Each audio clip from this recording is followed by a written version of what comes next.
하고 무슨 대화를 한다는 것은 경제협력, 교류 이런 쪽이지 특히 군사 분야에서 핵무기 쪽은 절대 아니거든요. 그러니까 이제 그런 부분을 우리가 인식하고 미국이 북한하고 제대로 협상을 하는가를 우리가 눈을 뜨고 이제 눈을 부릅뜨고 봐야죠. 그러니까 트럼프 대통령이 하고 있는 왜냐하면 트럼프 대통령도 독특한 분이에요. 미국 입장에서는 북한의 이 지도자, 특히 3대째 세습이 됐죠. 독재하죠. 이거 뭐 왕정 국가를 넘어서서 신정 국가 비슷한 그 나라의 지도자죠. 그런 지도자, 거기다가 나이도 새파랗게 젊죠. 이 김정은하고 어, 대화를 한다는 것을 누구도 생각을 안 했어요. 그 예? 그런 어떤 이 인식을 못 했는데 트럼프 대통령이 이제 그 요즘 밥 우드워드라고 하는 이 워터게이트 사건을 보도했던 그 기자가 트럼프를 탐사 보도를 해서 이제 탐사해가지고 책으로 낸 공포라는 책. 이게 말 그대로 공포더라고요. 한반도 정책을 보니까 예? 한번 그 이 북한도 한번 예? 때려보려고 하기도 하고 남한 쪽에다는 한미 FTA 폐기시켜 버리려고 하고 예, 그런 어떤 이 우리 개념으로 보면은 이제 당하는 사람 입장에서 생각할 수가 없죠. 근데 트럼프는 계속 주장해온 것이 그 아메리카 퍼스트, 미국 우선주의거든요. 미국 우선주의를 이 계속 주창해 왔기 때문에 미국의 이익을 위해서는 우리는 할 수 있는 건 다 한다. 만약에 지금 남북 문제, 북한하고 대화에 관련돼서도 저는 트럼프 대통령이 이제 취하는 입장을 북한 문제로 단독으로 한반도 문제로 보지 않고 중국 문제, 이제 글로벌 문제인데 미국의 현재 가장 글로벌 이슈는 중국이에요. 예. 중국이 미국의 경쟁 국가로 도약하는 것을 미국은 철저하게 막고자 하는 입장에 있어요. 그러니까 예전에는 미국하고 소련하고 경쟁 국가였는데 지금은 이제 그 중국이 경제 발전 이후에 경제 규모가 커지고 그다음에 군사비가 지출이 커지니까 이 서서히 이 대국화하면서 미국하고 맞짱을 뜨려고 하는 입장이거든요. 그러니까 미국이 그 부분에 대해서 어느 정도 예, 브레이크를 잡아주고자 하는. 그래서 중국이 너희들 수준을 알아야 된다 지금. 그래서 무역 전쟁도 하고 중국을 견제하는 입장인데 이제 심지어는 트럼프 대통령이 러시아하고 뭐 내통했다는 이제 지금 의심을 받으면서 러시아하고 이제 가까워지는 입장이고. 근데 이제 여건상 뭐 미국은 또 트럼프 혼자가 아니니까 많은 사람들이 있으니까 러시아하고는 아직은 적국처럼 이제 상대하고 있지만 미국 입장에서는 중국을 견제하기 위해서 러시아하고도 언제든지 손잡을 수 있는 상황이고 북한 문제도 제가 보기에는 이제 북한에게 있어서 가장 위협이 되는 아시아 국가는 이제 일본이거든요. 일본이 이미 그 전에 벌써 만주에다가 만주국 그 뭐냐 이 식민 괴뢰 국가를 건설해가지고 운영을 한 경험이 있거든요. 근데 이 일본을 이제 배후에 두고 한반도를 턱 밑에 이제 중국을 견제하는 국가로 두면은 중국도 함부로 미국을 되돌 수 없는 그런 나라가 될 것이다. 이런 어떤 대중국 이 글로벌 전략 하에 북한 문제를 보고 있지 않는가 저는 그렇게 해석을 해요. 그렇지 않고서는 뭐 김정은하고 트럼프 대통령이 그렇게 만나는 거, 또 그 이후에 북한에서 뭐 이렇게 저렇게 어깃장을 놓는데 트럼프 대통령이 굉장히 대범하게 그분이 절대 그런 분이 아니에요. 그 언론이나 이제 어떤 그 인터뷰나 하는 거 보면은 트위터 하는 거 보면은 그런 분이 아닌데 이상하게 김정은한테는 친절하고 또 굉장히 그 예의를 갖추고 인내심을 굉장히 발휘하는 모습이죠. 그래서 뭐 그러는 모습을 보면은 나중에 이제 협상이 깨지면 어떻게 될지 모른다는 어떤 그런 위험성도 크죠.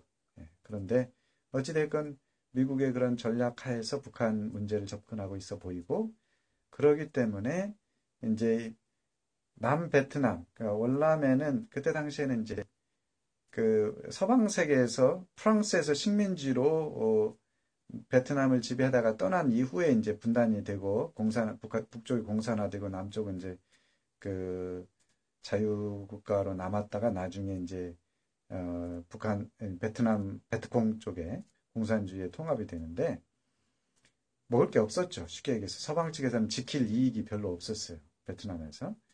근데 지금 한반도 특히 한국에 투자해 놓은 금액은 뭐 전 세계에서 어마어마합니다. 국제 자본이 많이 들어와 있어요. 그러니까 쉽게 그렇게 평화를 깨거나 또는 어 이제 북한의 요즘 말로 말하면 이제 보수 진영에서는 먹힌다 이런 예? 이게 문재인 좌파가 북한 김정은하고 사바사바 합자해서 이제 나라를 그 연방제로 통일한 다음에 나라를 팔아먹으려고 한다. 이렇게 생각하는데 그거는 이제 시나리오죠. 뭐 그럴 가능성이 아예 없는 건 아닌데 가능성이 희박한 시나리오라고 저는 보고 있고 또 그런 부분을 견제하는 다양한 장치들이 있으니까요. 뭐 주식시장만 봐도 되고 주식이나 채권이나 이제 시장들을 보면은 그런 부분에서는 너무나 앞서서 걱정할 필요는 없을 것이다. 저는 그렇게 생각해요. 예. 그리고 대신에 이제 제일 바람직한 어떤 통일 방향이 뭐냐. 저는 이제 그 부분에 대해서 고민을 하면서 바람직한 통일은 북한이 핵을 폐기하는 거죠. 우선 기본적으로. 핵하고 미사일을 폐기해야지 이게 국제사회에서 인정을 받고 금융 자본이 들어가니까 국제 자본이 들어가거든요. 그러니까 폐기했을 경우에 북한이 또 폐기는 해도 뭐 베트남 수준에서 개혁 개방하면은요 세워라 내워라 힘들 겁니다. 근데 제가 보기에는 그 옆에 중국이 워낙 경제 발전 속도가 빨랐기 때문에 그리고 이게 상전벽해죠. 80년까지만 해도 그러니까 덩샤오핑이 이제 이 중국의 개혁 개방 정책을 시행하기 전까지만 해도 북한이 훨씬 잘 살았죠. 중국보다. 중국은 뭐 정말 90년대 초반에 그 중국 여행 갔다 온 분 얘기들 들어보면은 뭐 아주 가관이 아니었었는데 화장실 얘기하면 아주 우습죠. 근데 지금은 완전히 바뀌었죠. 20 지금 90년에서부터 보면 지금 28년이 지났는데 완전히 바뀌었죠. 중국의 그 대도시들 가보면 서울보다 더 좋아요.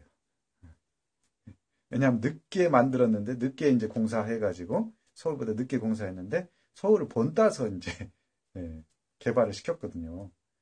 그 거기 보면은 그 하천 청계천처럼 하천 다 정비해가지고 그 산책로 만들고 이런 것들 보면은 다 본땄어요. 그러니까 더 물론 이제 공기는 안 좋죠. 베이징 쪽이나 이런 쪽. 남쪽은 공기가 괜찮다고 큰 도시라도 괜찮다 그러는데 북쪽으로 가면 갈수록 공기가 안 좋죠.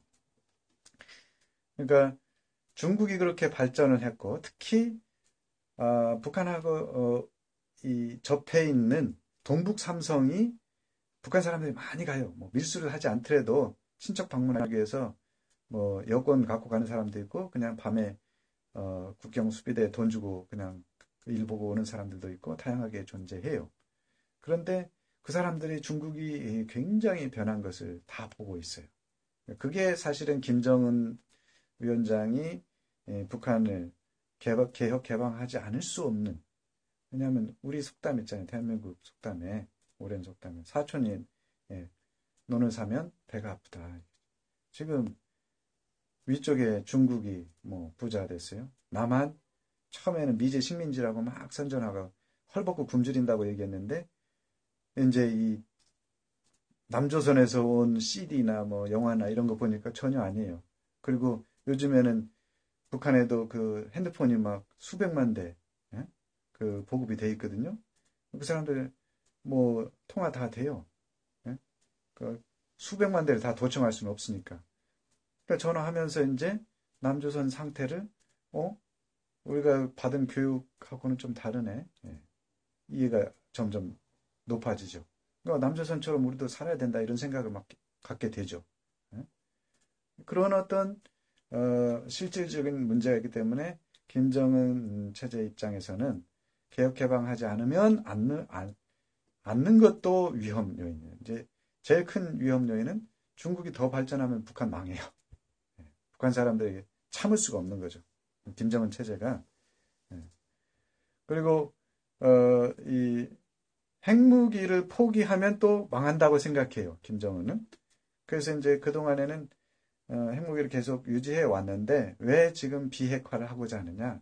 우선 김일성부터 핵무기가 목적이 아니고 국가의 목적이 아니고 핵무기를 통해서 미국으로부터 자주적인 국가로서 독립을 인정받아야 된다.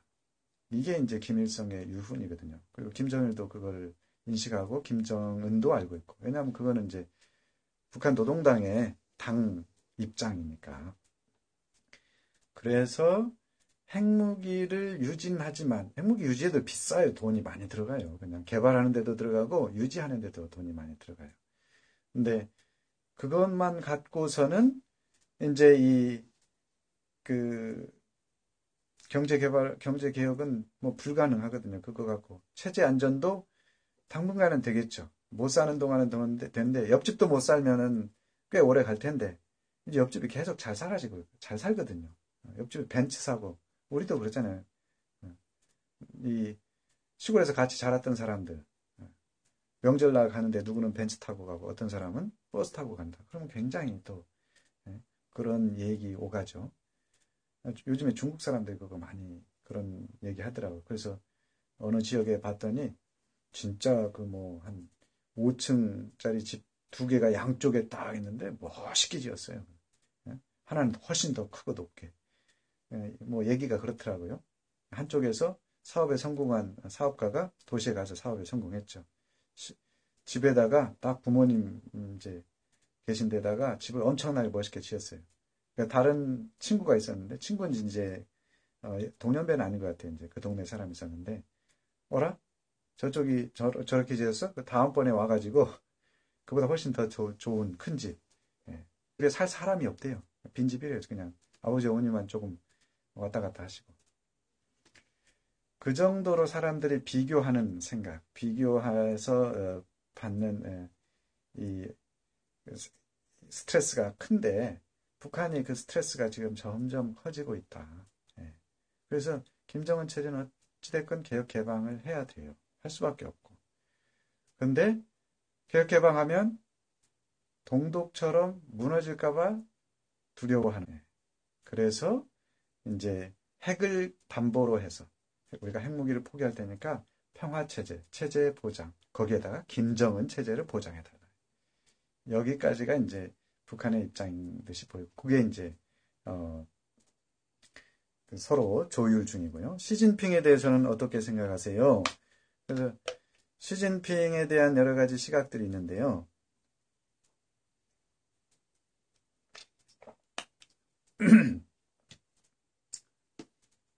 이제 그 등샤오핑이 들어서 가지고 중국 개혁 가방한 이래로 중국의 지도자가 이제 모택동이죠.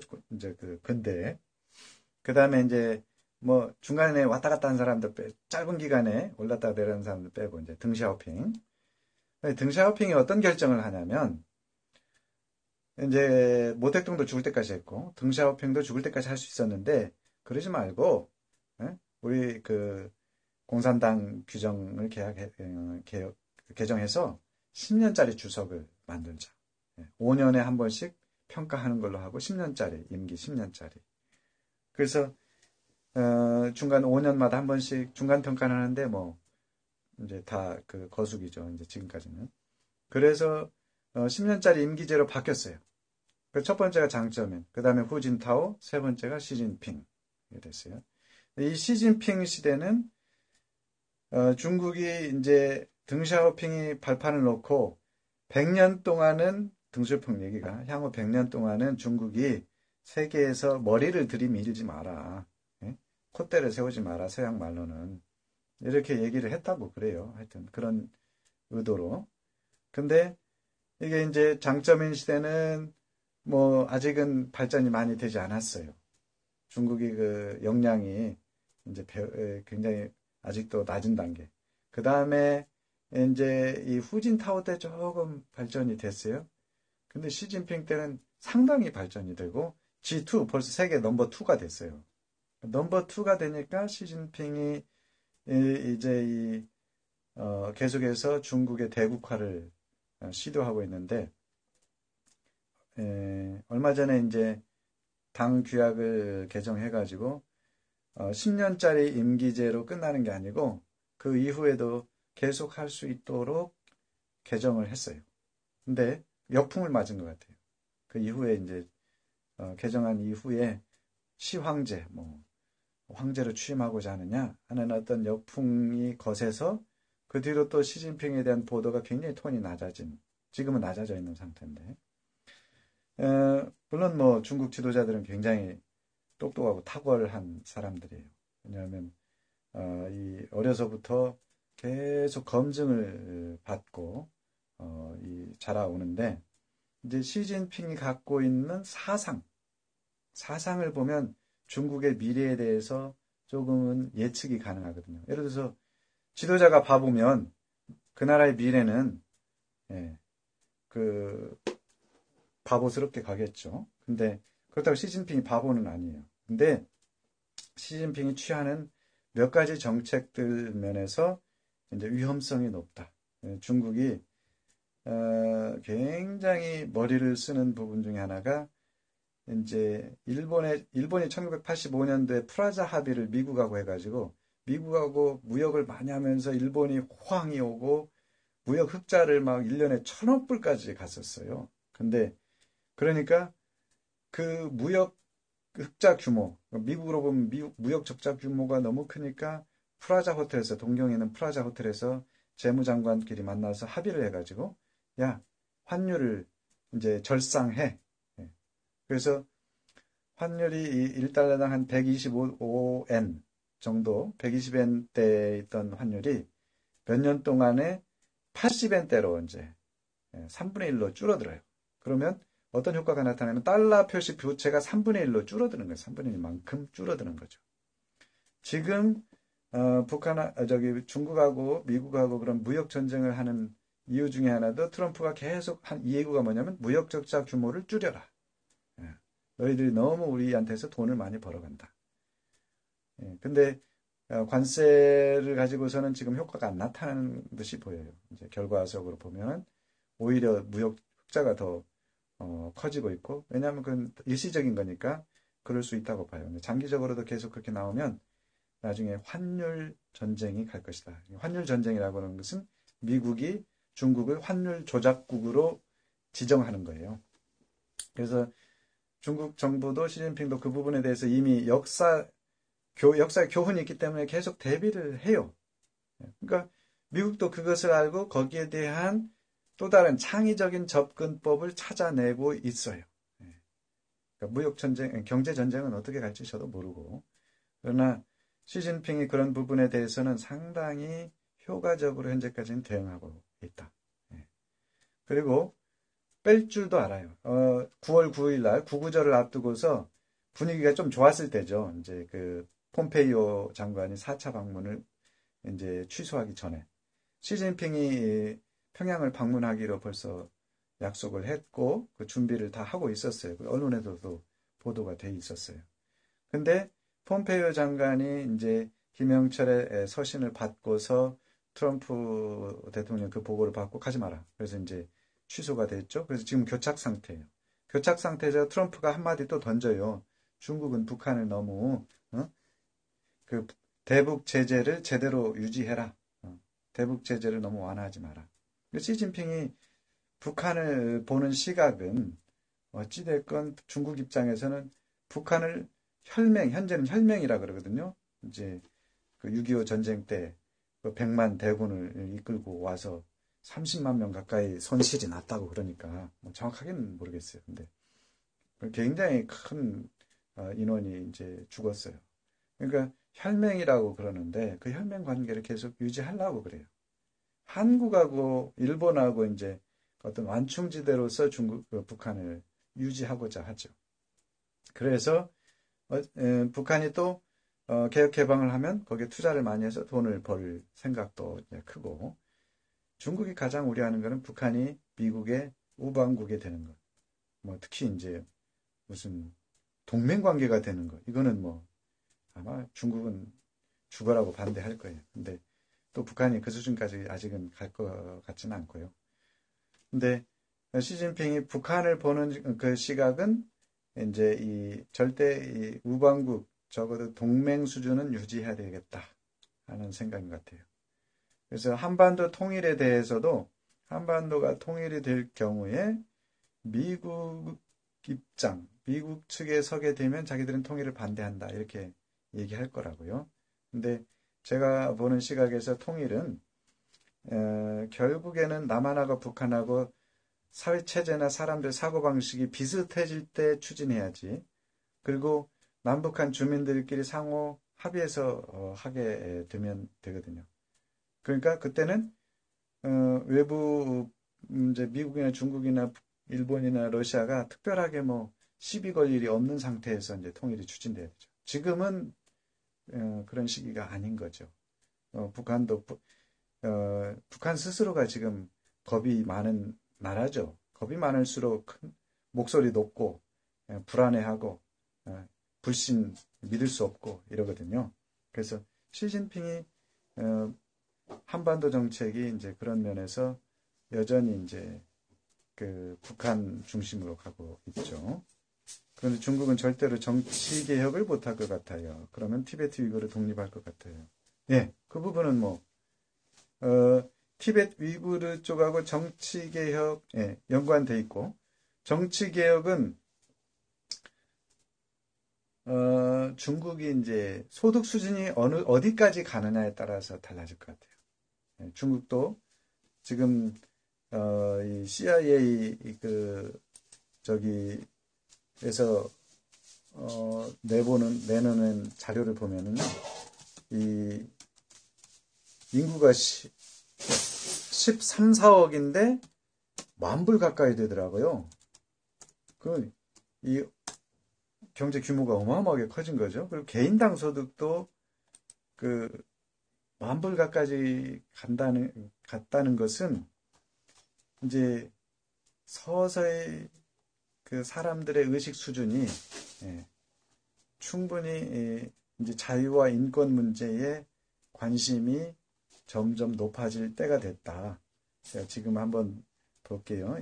GDP per capita PPP네요. 이제 Purchasing Power로 2017년 기준으로 16,700불이에요. 16,700불. 이 16,700불이면 IMF 기준으로 한번 찾아볼게요. IMF 기준은 이게 이제 그냥 절대 액수거든요. PPP는 물가 수준을 고려해서 내가 얼마 정도 어치를 1년 동안 살 수 있느냐. 그래서 PPP는 이제 경제적으로 먹고 살 만한 기준을 우리가 이제 거의 4만 불 되거든요. 근데 차이나 GDP per capita IMF. 그러니까 우리 같은 경우에 IMF 기준은 32,000불이에요. 근데 이제 이 by country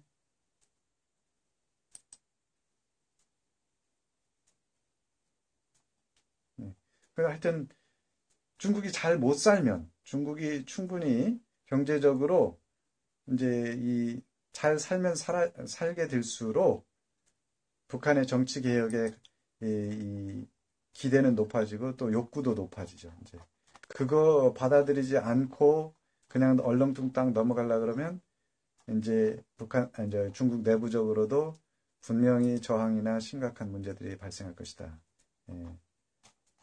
지금 2017년을 보니까 이제 8,643불. 그러니까 US 8,600불 정도 되네요. 이 8,600불. 한국은 그 기준으로 하면 32,000불이에요. 그래서 인구가 워낙 많으니까 전체 규모로 보면 중국이 훨씬 크죠.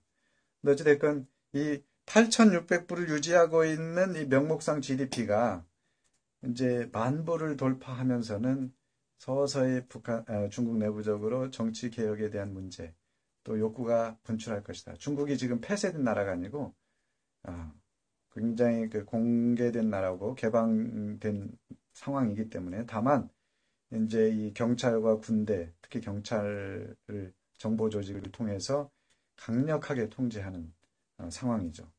중국에서는 뭐 요즘에 무슨 여기저기서 이상한 소리 들리잖아요.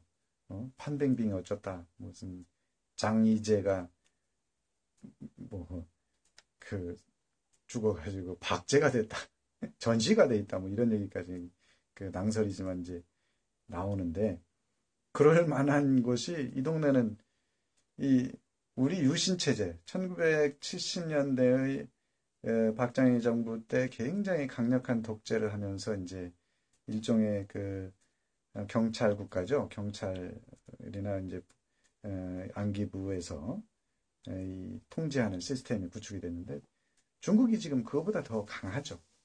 공산 독재이기 때문에 이건 뭐 반대 당도 없어요. 그러니까 이제 공산당이 결정하면 그대로 따라가는 거예요. 근데 정치 개혁이 이제 언제 문제가 되느냐? 지금 시진핑 정도 되면은 정치 개혁이 미뤄지겠죠.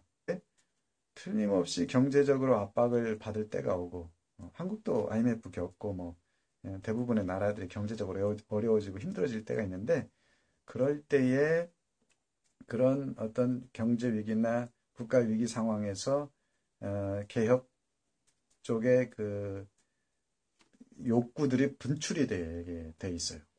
그럴 경우에 중국이 그 부분을 흡수하지 못하면 그야말로 소련 그렇게 분해되듯이 분열될 가능성들이 있거든요. 이 공산주의 체제라는 것이 왜 취약하냐면 힘으로 유지하고 있기 때문에 힘이라고 하는 것은 그 유지하고 있던 힘이 깨져버리면 이게 유지가 힘든 거죠. 왜냐하면 또 중국도 다민족 국가이면서 거기 말씀하셨듯이 티베트나 위구르 같이 그 민족과 언어가 달라요. 물론 중국어 다 쓰지만 자기들 독자 언어가 있거든요. 독자 문자도 있고 종교도 다르고.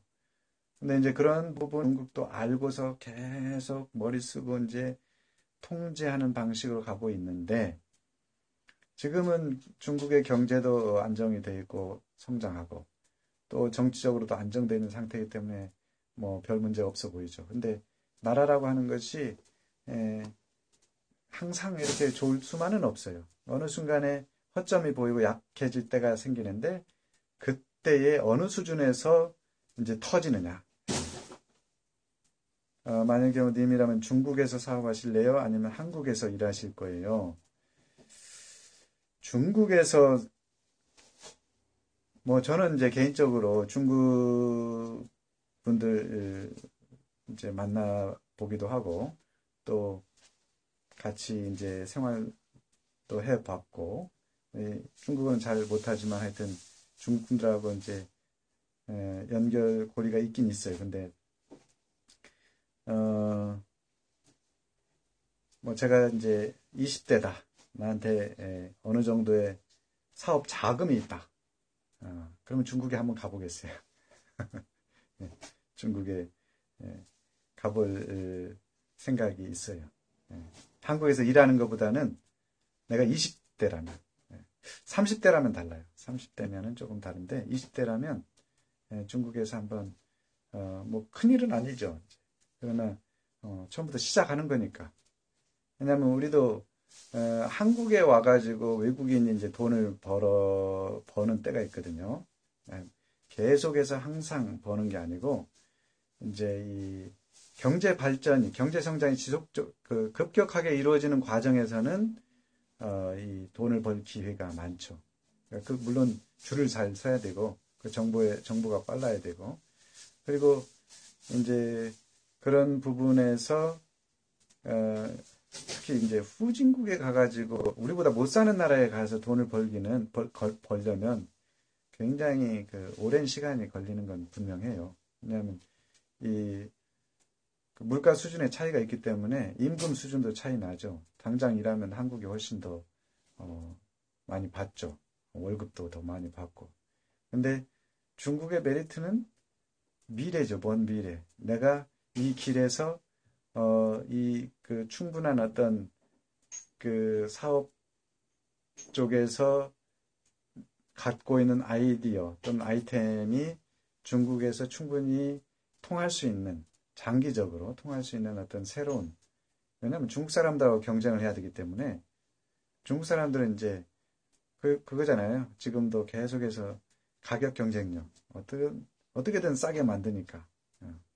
그러니까, 근데 사업을 하시면서 가격 경쟁력을 가지고 중국 사람들하고 경쟁을 해야 되겠다. 그러면 100% 실패하겠죠.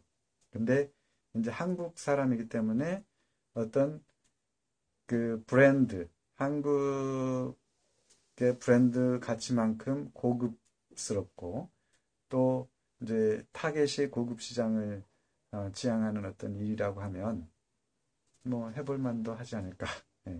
뭐 이건 저 개인적인 생각이에요. 정확하게 충분히 뭐 생각해 본 건 아니고 계산해 본 것도 아니고 그냥 당장에 느끼는 느낌이죠. 근데 이제 중국 분들하고 일을 할 때는 이제 좋은 친구, 좋은 파트너를 만나야 된다고 그래요. 예, 그분들 그 중국 분 만난 분들 얘기 보면은 그래서 이제 어찌됐건 중국의 장점은 지금 임금이 굉장히 많이 올라 있긴 해도 이제 아직은 성장 단계에서 한국보다는 훨씬 성장의 가능성이 있는 거죠. 예. 그러니까 이런 셈이에요. 한국이 경제 발전을 할 때 여러 가지 다양하게 있어요. 다양한 어떤 경로로 해서 뭐 중화공업을 기준으로 해서 박정희 정부가 이제 집중 투자를 한 점도 있고, 그다음에 이제 그 수출 기업 주도적으로 육성했고, 이런 여러 가지 이 길이 있는데, 그건 이제 대기업 집단, 재벌들하고 많이 연관이 돼 있죠. 이제 정부에서 특별하게 육성한 것은. 근데 재미있게 돈을 번 분들이 꽤 있어요. 그 재미있게라고 하는 것이 예를 들어서 이 구로 쪽에 이제 그 많은 사람들이 그 공장지대였어요. 구로공단을 그 운영했기 때문에 구로 쪽에 넓은 면적을 갖고 공장을 운영하던 분들이 사장님들이 적자 많이 봤어요. 제가 알기로도 이제 경쟁이 치열해지면 적자도 보고 막 그랬어요. 근데 수십 년을 이제 그 자리에서 계속 사업을 망하지 않고 사업을 운영하니까 무슨 문제가 생겼냐면 무슨 변화가 있었냐면 땅값이 엄청 올라간 거예요. 그래서 이제 구로공단을 여기가 이제 공해 유발 물질을 그 배출하는 곳이기 때문에 개발을 하고 너희들은 다른 쪽에 이제 땅을 알아봐서 이제 교환을 하든지 팔아라 해가지고 구로공단을 매각하고 나갈 때에 그동안에 손실 봤던 어떤 적자 이런 것들이 다 커버가 된 거예요. 네. 그런 어떤 그런 사례들이 있더라고요. 그러니까 사업을 한다고 하는 것이 단순히 그 사업에서 내가 매년마다 수익을 내야 된다. 이런 생각뿐만 아니라 어떤 이제 큰 테리토리, 어떤 그 땅을 이제 공장을 갖고 있다든가, 그러면은 그 공장이 중국은 어차피 장기적으로 보면 이제 부침은 있겠지만 그 발전할 역량이 되는 나라거든요. 근데 그 발전할 역량이 되는 그 나라이기 때문에 올해만 버티고 있으면 사업은 조금 이제 적자가 나더라도 그런 어떤 이 땅 부동산 쪽에서 이제 이득을 얻을 수도 있지 않을까 뭐 생각하는데 뭐 또 중국은 부동산 소유 기간이 50년이라 그러니까 또 잘 해봐야죠. 자기들도 50년이라고 정하는데 그래서 이제 토지는 공공의 것이 이제 국가 것이라고 얘기하는데 사고 팔 때는 또 실질적으로는 개인의 것으로 보더라고요. 그러니까 중국이 공식적으로는 공개념 토지 공개념이고 국가의 소유지만 50년씩 이제 뭐 예를 들어서 임대하는 것처럼 하는 운영을 하지만 사고 팔 때는 그 가치까지 다 반영해서 사고 팔더라고요. 네. 그러니까 중국은 굉장히 시장 경제가 심한 거죠. 물론 국가가 이제 내놓으라고 뭐 어떤 특별한 시기에 내놓으라고 하면은 어쩔 수 없겠지만 정상적인 상황에서는 예, 그렇지 않을 수도 있으니까, 안정적으로 소유권을 유지할 수도 있으니까, 중국도 괜찮은 것 같아요. 예. 근데, 이제, 이 GDS님이, 나이가 어떤 정도인지, 예, 또, 어떤 쪽에 관심이 있는지, 이제, 예전처럼, 노동집약적인 어떤, 쪽에 일을 하고자 하면은, 뭐, 중국, 뭐 차라리 베트남이나 이제 더 조건이 좋은 데가 있거든요. 그러니까, 중국으로 가는 거는 바람직하지 않고. 그러나, 어떤 조금 기술이 있거나, 이제 첨단 쪽, 뭐, 인터넷이든 뭐든, 어떤 전공 분야가 있는, 예, 그런 분야로 진출을 하고자 한다면 괜찮을 것 같아요. 예를 들어서, 뭐, 우리 한국 기업이 이제 반도체가 중국으로 많이 가서 이제 사업을 하는데, 이제 삼성이나 하이닉스나 삼성전자나, 그 하청업체들 또 다 갔거든요. 따라가거든요. 이제 그 밑에 협력업체들. 그러니까, 뭐 그런 협력업체로, 쉽지는 않지만, 그것도 규모가 커야 되죠. 이제 대기업이니까. 근데 하여튼 그런 쪽에 이제 연계에 대해서 아무래도 운영이 가능한 그런 쪽의 일을 하려고 생각하시면 또 괜찮을 거다. 또 제가 아는 어떤 분은 이제 광저우 선전지구에 이제 광저우에서 식당을 이제 여러 명이 같이 운영을 하더라고요. 자영업 쪽이죠, 이제. 예.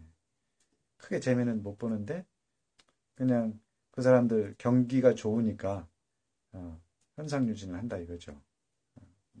한국 식당 쪽으로 와서 잘 먹어주니까 크게 해도 예, 와서 경기가 침체가 되고 막 그러면은 식당도 막 힘들 텐데 그러진 않으니까 뭐 유지는 된다 그래요. 본인 말로는.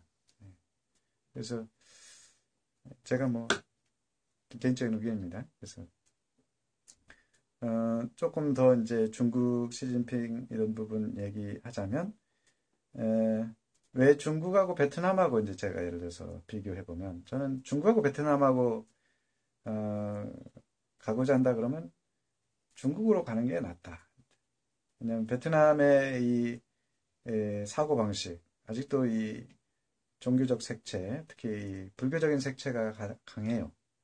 불교 사상이 어떤 면이 있냐면 그러니까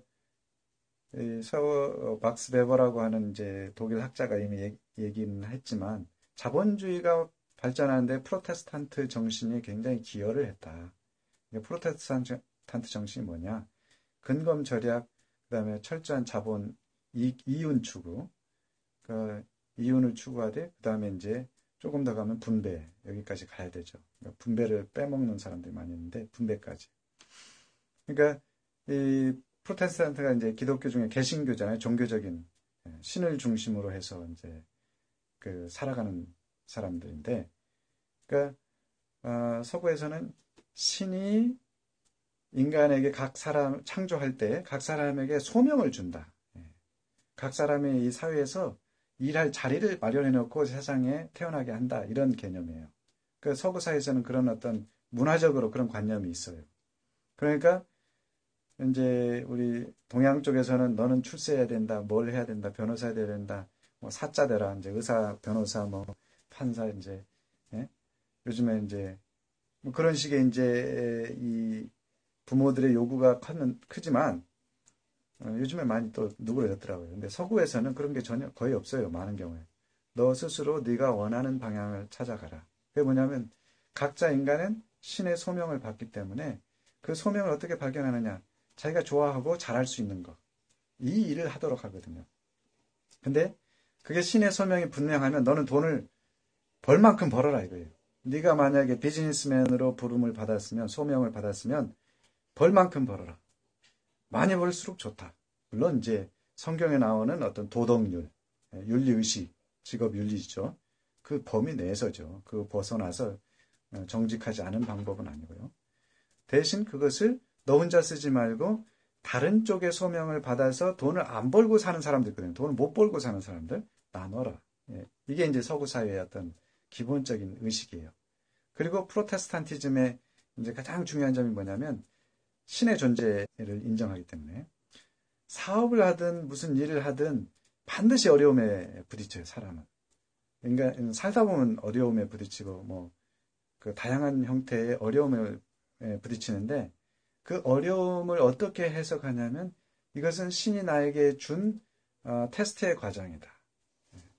이 내가 있는 현재 수준보다 더 발전하도록 이제 성장시키기 위해서 주는 이제 훈련 과정이다. 훈련소다. 이렇게 생각을 해요. 그래서 그 어려움이 내가 이제 어려우니까 포기하지 이게 아니고 신이 만들어 놓은 새로운 길을 찾아야지 이렇게 가는 거죠. 그러니까 제가 이제 과학 쪽에 관심이 많은데 이 서구에서 이 전기 쪽이나 빛 쪽, 전자 이쪽에서 발견한 사람들이 대부분 그런 의식을 갖고 있어요. 그러니까 뭐 하루 종일 20년을 반복해서 실험하는 사람들도 있더라고요. 원자 구조를 발견한 러더퍼드 같은 사람. 그러니까 이유는 뭐냐면 답이 있다 이렇게 생각하는 거예요. 답이 없다. 근데 불교에서는 어떻게 생각하냐면 인과응보 사상이 굉장히 강해요. 불교적인 색채, 사고. 그러니까 본인은 어떠신지, GD 스님은 어떤지 모르겠지만 인과응보적이라는 건 뭐냐면 내가 어떤 어려움을 만났어요. 굉장히 힘들어요. 그러면 야, 내가 뭘 잘못했지? 내가 전생에 뭘 잘못했나? 내 팔자가 왜 이러지? 이런 식의 내가 뭔가를 잘못했기 때문에 이런 어떤 나쁜 결과, 나쁜 상황에 처했다. 그래서 거기서 많은 경우 포기해요. 왜냐하면 생각이 답이 있다고 생각을 못하니까 아무리 이제 거기서 다른 사람들이 뭐 이렇게도 해봐라 저렇게 해봐라 하는데 본인이 이제 감당을 못하고 포기하는 거죠. 그런 어떤 의식 구조의 차이가 있는데 중국이 경제 발전을 하면서 덩샤오핑이 개방을 하면서 종교 자유화를 해요. 그래서 모태동 때 완전히 싸그리 씨를 말렸다고 했던 기독교인들이 겉으로는 뭐 활동을 못했는데 특히 지도자급은 다 감옥에 갔거든요. 20년 넘게 복역을 했어요. 근데 덩샤오핑이 1978년도에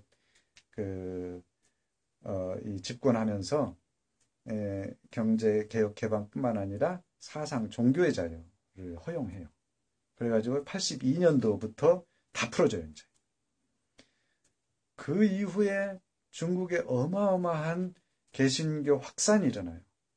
지금 뭐 제가 알고 있는 공식 통계로만 해도 삼자교회만 해도 3천만 명이 넘는다 그래요. 그리고 그 삼자교회에 속하지 않은 비공식 지하교회나 가정교회가 7천만 명 이상, 1억 이상이죠. 1억 명 이상이 크리스천이라는 거죠. 이 사람들이 뭐 크리스천들의 항상 초기 어려움이라는 게 가난이죠. 가난을 극복하기 위해서 열심히 잘 살게 해주십시오 이런 기도를 하겠죠. 그리고 중국의 이제 저장성 웬조우가 크리스천들이 가장 비율이 높은 도시인데 거기에 웬조우 상인이 중국에 굉장히 유명해요. 특히 이 중소기업 쪽으로 대기업 말고요. 그 알리바바도 마인 웬조우에 있어요. 근데 그 웬조우 쪽 사람들이 기독교를 굉장히 급속도로 받아들이고 그 사람들이 그 마인드로 이제 사업을 하고 이 경제 활동을 하면서 중국의 어떤 경제를 일으키는 원동력이 됐다고 그래요. 굉장히 많이 받는 쪽이죠. 그러니까 그 프로테스탄트라고 하는 개신교의 확산이라고 하는 부분을 연구한 중국 학자도 있어요. 그래서 이제 장점인 시대에는 굉장히 호의적이었어요. 기독교 그 확산에 대해서 호의적이고 본인도 이제 미국에 방문을 했을 때 빌리 그레함이라고 하는 아주 유명한 전도자, 세계적인 전도자를 개인적으로 방문해서 만나요.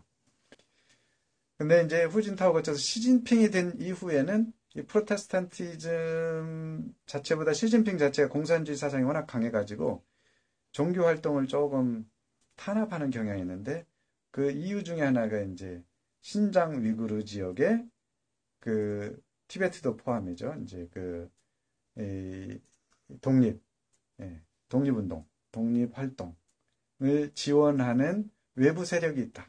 특히 이제 무슬림들, 이슬람교 커넥션에 의해서 외부에서 지원하는 사람들이 많이 있다. 그래서 외부에서 들어와서 중국 내에서 포교 활동 또는 선교 활동하는 것을 금지해야 된다. 그래서 이미 그게 오랫동안 금지 활동을 해왔는데 올해 2월에 아주 강력하게 시행하고 있어요. 뭐 건물도 때려부시고 사람도 추방하고 중국에 갔던 한국 선교사분들도 많이 추방당하고 그러죠. 그 과정에서 이제 프로테스탄트인 개신교도 많이 지금 견제를 받고 또 압박을 받고 있다고 그래요. 그런 부분은 중국 발전에 그렇게 썩 좋아 보이진 않아요. 도움은 되지 않아요. 왜냐하면 이제 우리가 의식 세계의 가장 기본은 샤머니즘이거든요. 인간 이제 한국 역사도 마찬가지고 샤머니즘 뭐냐? 현세에서 잘 살고 잘 먹으면 최고다. 현세에서 성공하면 최고다 하는 그런 생각이기 때문에 그래요. 그 사람들이 나중에 이제 도덕관념이 없이 그런 부분을 이제 생각하기 때문에 문제인 거예요. 샤머니즘에서는 도덕관념이 없어요. 그냥 어찌되건 내가 상대방을 저주해서라도 내가 이득을 보면 내가 이긴 거다. 이렇게 생각하는데 절대 그렇지 않거든요. 근데 그 샤머니즘이 있는 나라들은 또 경제 발전을 지속적으로 건강하게 할 수가 없는 거죠. 건강한 어떤 경제 시스템을 구축하기가 어려워요. 저는 그런 쪽에서는 한국이나 중국이나 프로테스탄티즘이 좀 확산됐으면 좋겠다. 교회 이런 쪽이 아니고 또 다른 어떤 의견이 있으면 말씀을 해 주시면 거기에 대해서 계속 하도록 하겠습니다.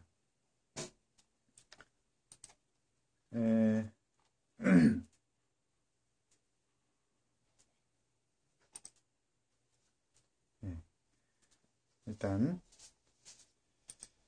오늘은 이제 이 정도에서 대화까지 이제 마무리를 하려고 해요.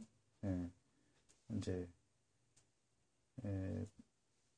저녁에 시간이 되면 할 수 있는데 아마 가능할지 모르겠네요. 오늘은 가능할지 모르겠는데 가능하면 한번 해보고자 하고 만약에 하게 되면 공지사항에 올려놓도록 할 예정이니까 참고해 주시고요. 오늘은 뭐 여러 가지 기본적인 뉴스 기사 했고 뉴스 기사 관련된 생각 논평 형식으로 이제 얘기를 했고요. 또 GDS 오셔서 이제 해외 동포라고 하시는데 이제 문재인 정책에 대해서 좀 얘기를 나눴어요. 잘 들어주셔서 감사하고 다음번 기회에 다음 방송에 뵙도록 할게요. 안녕히 계세요. 그리고 좋은 하루 되세요.